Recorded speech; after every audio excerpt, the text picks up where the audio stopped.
Hello friends, જય Shri Krishna. Welcome back to my YouTube channel. તો friends, crafting by Jinal હજુ મેં છે ને ચેનલનું નામ ડિસાઇડ નથી કર્યું. મને અચાનક જ શ્રી મહારાણીમાંની કૃપાથી મને અચાનક જ વિચાર આવ્યો કે ચલો હવે છે ને હું ક્રાફ્ટિંગનું સ્ટાર્ટ કરું, કે એની છે ને નવી ચેનલનું સ્ટાર્ટ કરું. અને ઓલરેડી મારી અત્યારે છે ને હું 3 ચેનલમાં વર્ક કરું છું, કે જે વ્રજ કુક મારી કુકિંગની ચેનલ છે, વ્લોગિંગની ચેનલ છે જીનલ ફેમિલી વ્લોગ, અને એક હમણાં થોડોક ટાઈમ પહેલાં સ્ટાર્ટ કરી કે ટિપ્સ બાય જીનલ, જે ટિપ્સની છે, કિચનની ટિપ્સની. અને હવે પછી બસ ઠાકોરજીની કૃપાથી મને એટલો મનમાં જ આઈડિયા આવ્યો અચાનક જ કે ચલો હું અત્યારે મારે એક ઓર્ડરની રેઝિનાટની છે ને અત્યારે હું જે વોચ બનાવવાની છું. તો મને અચાનક જ ઠાકોરજીની કૃપાથી મને મનમાં વિચાર લાવ્યો કે તું ક્રાફ્ટિંગનું પણ સ્ટાર્ટ કર. તો બસ હવે ક્રાફ્ટિંગનું મને એમ થયું કે ચલો મને એટલું બધું ક્રાફ્ટ આવડે છે તો હું પણ તમને શીખવાડું. મને આવડવાનું રીઝન એ છે કે મને છે ને એટલો ઇન્ટરેસ્ટ છે, મને શોખ બહુ જ છે કે ચલો ક્રાફ્ટિંગમાં કંઈક ને કંઈક નવું કરવાનો મને શોખ છે. અને આ રેઝિન આર્ટનું છે ને ફ્રેન્ડ્સ, તો એમાં પણ કેવું છે કે રેઝિન આર્ટનું છે ને હું મારી રીતના શીખી છું, અને ભગવાને મને જેમ શીખવાડતી ગઈ ને એમ હું કરતી ગઈ છું. કારણ કે હું ક્યાંય શીખવા નથી ગઈ, કોઈ વસ્તુ નથી. અને આ હું છે ને 1.5-2 વર્ષથી આ કરું છું. 1.5 વર્ષ તો કમ્પ્લીટ પાકું થઈ જ ગયું હશે. અને ઓર્ડર બી એટલા લઉં છું અને શીખવાડું છું પણ. એટલે જે લોકોને શીખવું છે ને એ લોકો પણ કોન્ટેક્ટ કરી શકે છે. અને શીખવામાં કેવું રહેશે કે છે ને ઓનલાઈન કરતાં છે ને ઓફલાઈન વધારે પ્રિફર, કારણ કે ઓફલાઈનમાં તમને વધારે ખબર પડશે. એટલે મને એવું છે, અને સામેવાળાને પણ હું એવું જ પ્રિફર કરું છું કે તમે લોકો છે ને ઓનલાઈન કરતાં છે ને ઓફલાઈન તમે શીખો.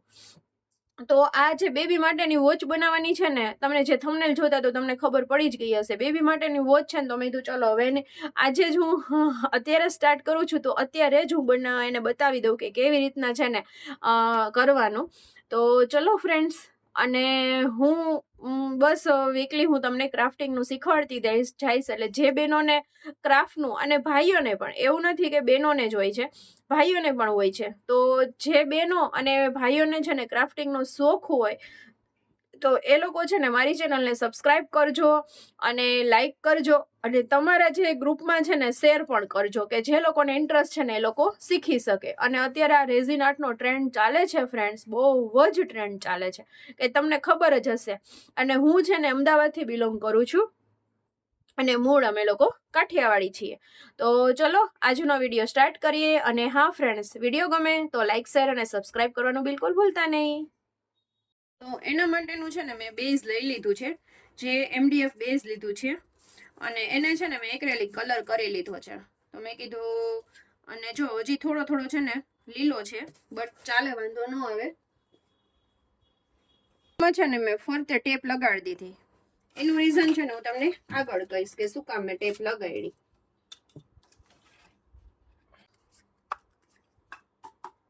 હવે આપણે લેવલ કરી લેશું, નહીતર તો આપણું રેઝિન છે ને ફ્રેન્ડ્સ આમ ઢોળાઈ જાય ને આમ ઢોળાઈ જાય ને એવું થાય. અમદાવાદમાં તમે રહેતા હોય અને તમારે પોસિબલ હોય તો તમે આવી શકશો ઓફલાઈન શીખવા માટે. હવે આપણે રેઝિન મિક્સ કરશું. તો અહીંયા છે ને મેં વેઇટ મશીન લઈ લીધું છે. વેઇટ મશીન સામે તમે જોતા નહીં, કારણ કે આમાં બહુ વર્ક કરેલું છે ને, તો ઉપર ડિસ્પ્લે ને બધું છે ને નીકળી ગયું છે. અને હવે છે ને મેં પ્લાસ્ટિક, અને આમાં છે ને પ્લાસ્ટિકનો યુઝ વધારે કરવાનો, પ્લાસ્ટિકનું ટબ કે એવું કંઈ વધારે રેઝિન કરવું હોય ને તો રાખવાનો. અને અહીંયા પછી લાસ્ટ ટેર કરી દેવાનું. અને હવે છે ને હું અહીંયા 3:1 નો રેશિયો લઉં છું. તો અહીંયા પેલા હું રેઝિન લઈ લઈશ.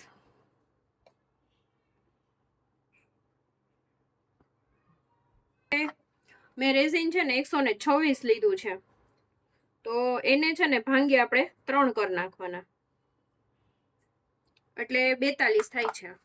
હવે ફરી પાછું આ ટેર કરી દેવાનું, અને હાર્ડનર છે ને એ 42 લેવાનું છે. એક આમ તેમ થાય ને તો વાંધો નહીં ફ્રેન્ડ્સ, પણ જો તમે બિગનર હોય ને, નવા હોય ને, તો તમારે ખાસ ધ્યાન રાખવાનું. અને હવે એને એકદમ છે ને પ્રોપર રીતે આપણે મિક્સ કરી દેવું. મારો કાંટો પણ છે ને હવે જવાની તૈયારીમાં છે હવે. અને એમાં પ્લાસ્ટિકની સ્પૂન અથવા તો વુડનની જે આઈસ્ક્રીમની જે સ્ટીક આવે ને એ લેવાની, અને એક ડાયરેક્શનમાં છે ને આવી રીતે મિક્સ કરી દેવાનું. આ રીતનું છે ને રેઝિન મેં કરી નાખ્યું હોય. એકદમ તમે મિક્સ કરશો ને એટલે હે ને ચોખ્ખું થઈ જશે. અને પેલું કેવું હોય કે આપણે સાદી ભાષામાં કહીએ ને તો છે ને ડોર જેવું હોય છે, એવું હોય છે ને. અને રેઝિન જે લોકોને બનાવતા હોય ને રેઝિન જોતું હોય ને એ પણ કોન્ટેક કરી શકે છે. બલ્કમાં લેશો ને તો ભાવ થઈ જશે, નકર છે ને 1000નું કેજી આવશે. તો અહીંયા છે ને મેં પેપર કપ લઈ લીધા છે, પેપર કપ લેવાના છે. અને એક છે ને મોટો કપ લઈ લીધો છે. એકવાર થોડુંક વધારે કરવાનું છે ને એક ઓછું કરવાનું, એટલે એ રીતનું રાખવાનું છે. હવે છે ને આપણે એમાં પિગમેન્ટ એડ કરવાના. જે રીતના કસ્ટમરની ડિમાન્ડ હોય ને કે જે રીતનો કલર કરવો હોય ને એ રીતના છે ને તમારે કલર કરવાનો હોય. તો અહીંયા છે ને હું પહેલા તો વ્હાઈટ લઈ લઈશ મોટામાં.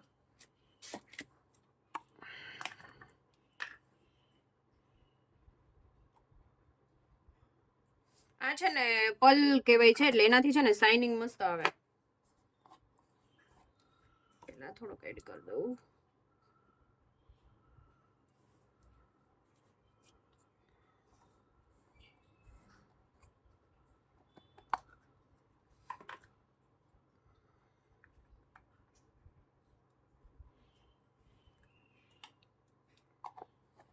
વિડીયો છે ને ફ્રેન્ડ્સ થોડોક લાંબો થઈ જશે, પણ તમને છે ને બધી ઇન્ફોર્મેશન મળી જશે.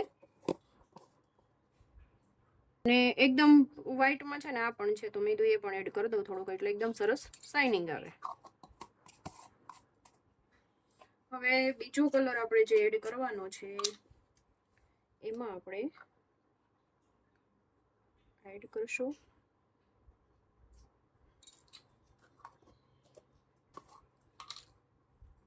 છે ને, જો આ રીતનો મેં પિગમેન્ટ લીધો છે. પછી આ પિગમેન્ટ છે થોડોક એવો.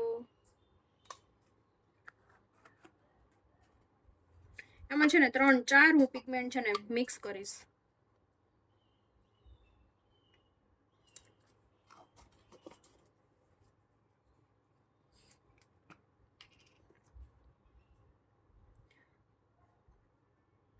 અને આને છે ને આપણે રેઝિનની ભાષામાં છે ને આને પિગમેન્ટ કહેવામાં આવે છે, કલર નથી કહેવામાં આવતો, પિગમેન્ટ આવે છે. હવે આ રેઝિન છે ને મારા વચ્ચે છે ને ફોન આવી ગયો ને એટલે થોડુંક ઠીક થઈ ગયું છે, બટ વાંધો નહીં આવે.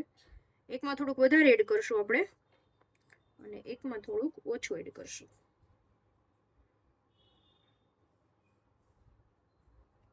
અને હવે એને છે ને પ્રોપર રીતે મિક્સ કરી દેશું આ રીતના. અને હવે પિગમેન્ટ મેચ કરી દીધા છે. હવે આપણે સ્ટાર્ટ કરી દઈશું ફ્રેન્ડ્સ.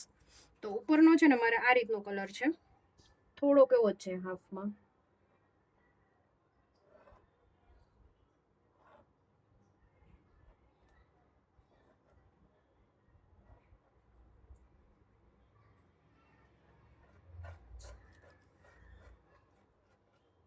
આ રીતના છે ને સ્પ્રેડ કરી દેવાનું તમારે.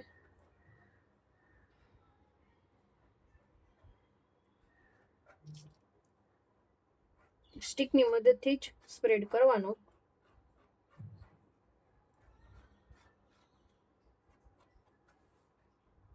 અને હવે છે ને નીચેનો કલર સ્પ્રેડ કરી દઈશ.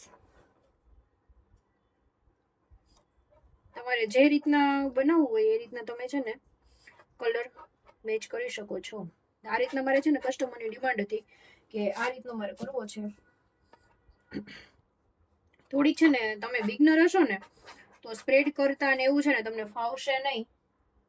તો કેવું કરવાનું કે રેઝિનને છે ને થોડી વાર છે ને માટે 15 મિનિટ છે ને થોડુંક ઠીક થવા દેવાનું, એટલે છે ને નીચે બહુ પેલું તમારે થાય નહીં અને તમને છે ને સ્પ્રેડ કરતા પણ ફાવે. તો જો ફ્રેન્ડ્સ ઓલ ઓવર હવે આને છે ને 24 કલાક માટે સુકવવા દેવાનું. હવે નેક્સ્ટ દિવસ તમને હું મળીશ. આ રીતના છે ને પ્રોપર મેં કોટ કરી નાખ્યો છે ફ્રેન્ડ્સ. અને હવે હું તમને છે ને બીજા દિવસે મળીશ. અને ત્યારે છે ને આપણે આમાં મારે છે ને આમાં રેતી લગાડવાની છે, એટલે રેતી લગાડીશ અને ફોટા લગાડીશ અને અંદરના જે સ્ટીકર છે ને એ લગાડીશ. તો એ હું તમને છે ને હવે નેક્સ્ટ બીજા દિવસે બતાવીશ. કારણ કે આને છે ને હંમેશા 24 કલાક માટે સુકવવા દેવું પડે, એટલે જો આજે નાખ્યું ને તો કાલ બપોરે છે ને તમે એને કરી શકો, બરાબર છે. અને 24 કલાક નહીં, પણ અત્યારે ઉનાળો છે ને તો તમે છે ને 15 થી 16 કલાક પણ તમે રાખી શકો છો, જો અર્જન્ટ બહુ હોય ને તો. ચલો હવે આપણે બીજા દિવસે મળશું. તો ફ્રેન્ડ્સ તો છે ને બીજો દિવસ થઈ ગયો છે અને આ રીતના છે ને મેં ફોટા લગાડી લીધા છે કે 1 થી 12 જુઓ 1 2 3 4 5 6 7 8 9 10 11 ને 12 વ્યવસ્થિત છે ને એનું એડજસ્ટ આ રીતના આવવું જોઈએ, બરાબર છે. તો આ રીતના છે ને મેં ફોટા લગાડી લીધા છે. હવે આમાં છે ને રેતી કરવાની છે અને વચ્ચેના છે ને નામ ને એ આવશે.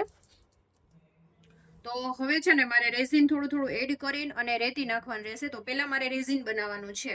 તો રેઝિન બનાવતા તો મેં તમને શીખવાડી દીધું છે. તો રેઝિન ચલો હું પહેલા બનાવી લઉં. આ રીતના છે ને સ્ટીકર સીટ છે, તો સ્ટીકર લગાડવાના છે. તો મેં તો પહેલા સ્ટીકર લગાડી જ લઉં, એટલે પછી એમાં રેઝિન કરીએ એટલે વાંધો ન આવે. તો હવે આપણે છે ને સ્ટીકર લગાડશું.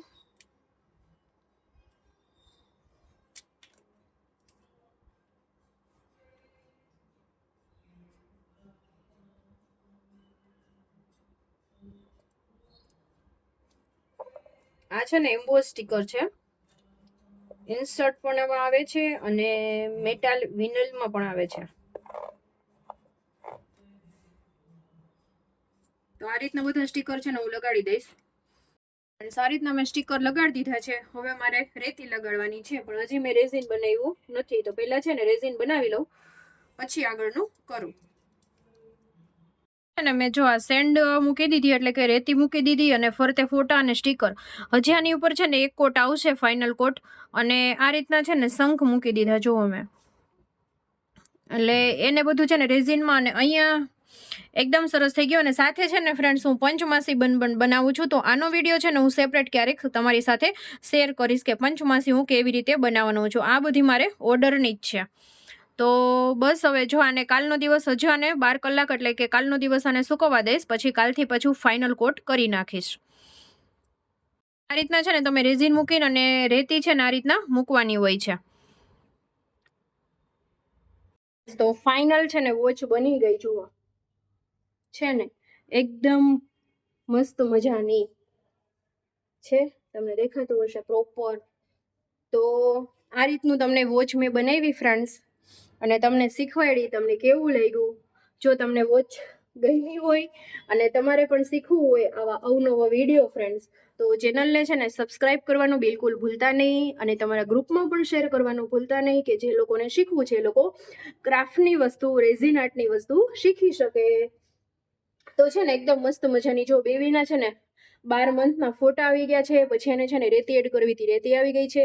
બેબીની જો ડિટેલ્સ, એનો ટાઈમિંગ છે, વેઇટ છે, પછી એની ડેટ છે, એનું નામ છે, બધી વસ્તુ છે ને આમાં આવી ગઈ છે. આમાં તમને થોડુંક પેલું દેખાતું હશે એવું છે ફ્રેન્ડ્સ, કારણ કે હું ફ્રન્ટ કેમેરાથી વિડીયો શૂટ કરું છું એટલા માટે.